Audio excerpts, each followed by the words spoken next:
أعوذ بالله من الشيطان الرجيم بسم الله الرحمن الرحيم الحمد لله رب العالمين وصلى الله على محمد وعلى آله وصحبه أجمعين. Assalamu alaikum, my brothers in Islam. In this video I'm going to explain and make it clear why I call the Muslim Ummah illiterate and ignorant. It is based on observations referring to what Allah subhanahu wa ta'ala explained and practically demonstrated what it is to be an obedient servant, the one with the knowledge and the one who without the knowledge. My brothers, we have to prove our sincerity, honesty, and faith. About 11 hours ago, a brother called Faris Al-Hammadi in his Twitter observed, according to his own knowledge, he did not give the reference for us to cross-check. He said, how not interpret the Holy Quran or the Quran. Then he quoted Ibn Taymiyyah saying, interpreting the Quran or Hadith based on other than the known interpretation of the companions and the Salaf open the door to heresy and atheism. But why quoting Ibn Taymiyyah, not the ahadith of Rasulullah sallallahu alayhi wa sallam?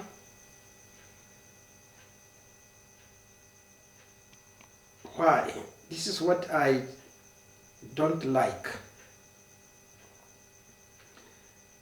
Are we not given priority and the importance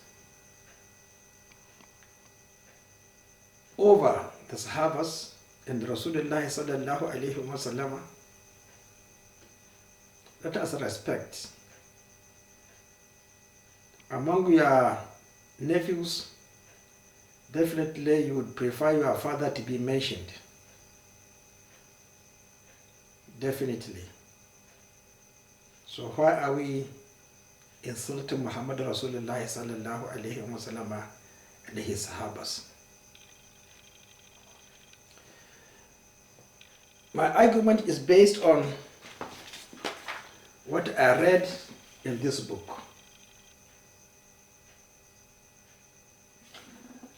Adwa al-Bayan fi Idah al-Qur'an bil-Qur'an.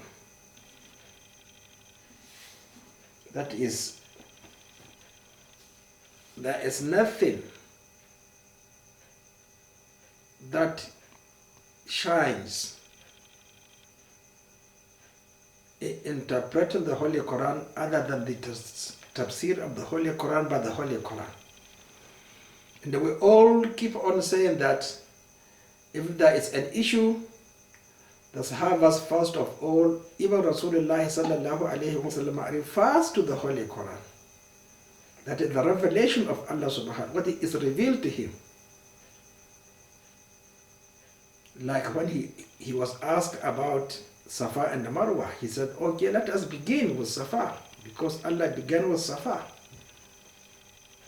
So, there has been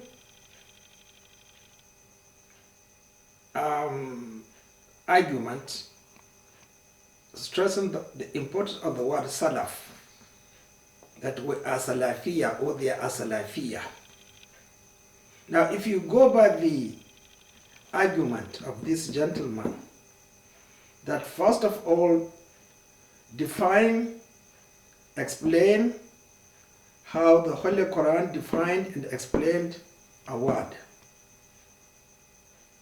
Then how Rasulullah sallallahu alayhi wasallam explained, defined that particular word. That is the end.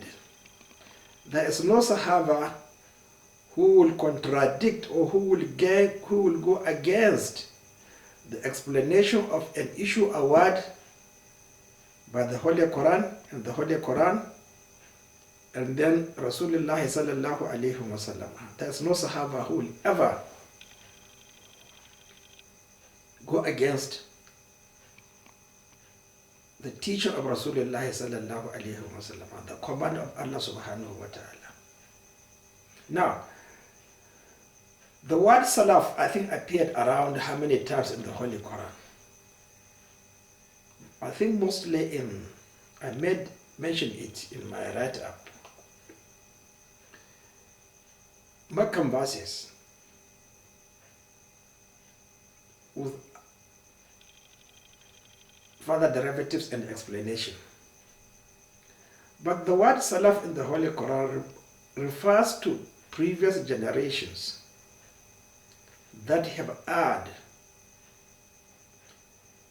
went against their prophets and the messengers. And Allah subhanahu wa ta'ala took retribution. And this retribution is a warning to us and on us that the consequences of their deviations is actually applicable to us. Therefore, the word Salaf is used as a warning, not of good, but of evil. Punishment of Allah subhanahu wa ta'ala. So, accordingly, why should we use it to describe ourselves? Definitely, if we describe ourselves, it means that actually, with that particular word, it means that actually we have also erred. And that is my argument. There are better words. Sabiqun al-awwalun. And Ikhwanina. A'zamu darajat. So why are we so arrogant, insisting on disobeying Allah and insulting, abusing Muhammad Rasulullah sallallahu alayhi wasallam?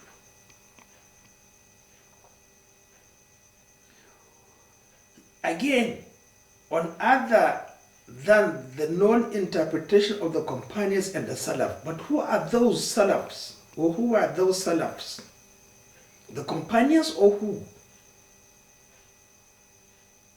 After the companions, who are against Salafs? Their students never. Even we are to raise, we are to exceed, and that is what is expected from us, the meanings, the faith, the actions of the Sahabas. And in fact, the address, the revelation is sterner, harder on us than on Muhammad Rasulullah sallallahu alayhi wasallam. We are supposed to be the best above the Sahabas, because we have to, our jihad is superior, it's more intense, as explained by Khalid ibn Walid to General George, that our Islam is simple. We are with Rasulullah sallallahu alayhi wasallam, and nobody will ever defeat us. But here, it is not easy. You know that nobody will ever listen to you. But at that period, people were voluntarily, faithfully accepting Islam. never disbelieving or never intended to add or subtract the meaning, the explanation. So, if he said of the companions and the Salaf, that is tautology. It doesn't make any sense. Who are the Salafs after the companions? Abu Jahl? Or who? The Quraysh, they were the Salafs in Medina, in Mecca, before the revelation. So what are we trying? We, preachers, muftis in Twitter try to portray, to teach us what? Insulting Rasulullah sallallahu alayhi wa sallam, or displaying our ignorance and the illiteracy, arrogance. Now, if he talks of Salaf, who are those? Let me answer it. Generally the Sahabas. Generally. But what of specification that is in the teaching of Rasulullah sallallahu alayhi wa sallam and the Holy and the Allah subhanahu wa ta'ala, amatan and khasatan, qat'iyya dhaniyya. So generally the Sahabas are our Salafs, 120,000 of them, but they are also in grades. In grades. The first Salafa was the wife of Rasulullah sallallahu alayhi wa sallam, Khadija. Then Zayd. Then Ali ibn Abi Talib. Then the rest, they were in the 5th year after Revelation, 42 of them. So what are we saying? Beside them, the next grade of the Salafs followed. The total Salafs, Muhajiruns, I think were about 110 or 111. Then followed by the people of Medina. So what are we saying? Then the specific Salafs mentioned by Rasulullah sallallahu alayhi wa sallam were how many? Are they up to 10? Those actually who are promised paradise. Salafs on the interpretation of the Holy Quran, Abdullah ibn Mas'ud, Abdullah ibn Abbas, Ubayy ibn Khattab, mentioned by Rasulullah sallallahu alayhi wa sallam. Then there is Muadth ibn Jabl, and another Sahaba specialized on Halal and Haram and the Manasik. Now besides these, tell us. Then Rasulullah sallallahu alayhi wa sallam mentioned Abu Bakr and Umar. In particular Umar ibn Khattab. That if there are to be a prophet, that could be certainly Umar ibn Khattab. So what I'm trying to emphasize is we are so much eager to portray ourselves and our faith and our knowledge to others, but definitely far away from the intended teaching of Rasulullah sallallahu alayhi wa sallam and his Sahabas. The Salaf is not a word that we should use, however inclined we are to accepting it. We can't go above Allah and his special chosen one, Muhammad Rasulullah sallallahu alayhi wa sallam. So I hope those thinking that I am abusing or trying to prove a case not worthy of proving understand why I call the Muslim Ummah illiterate, arrogant, and ignorant. Because they don't follow the basics, the teachings There's no obedience. So what are we? So I hope my brothers in Twitter from West Europe and also the Arabs will understand the misapplication of the word Salaf in trying to show our faith and understanding. And an Arab poet said, إذا كان الوجه الأذر ليس ببين فإن أطراح الأذر خير من الأذر.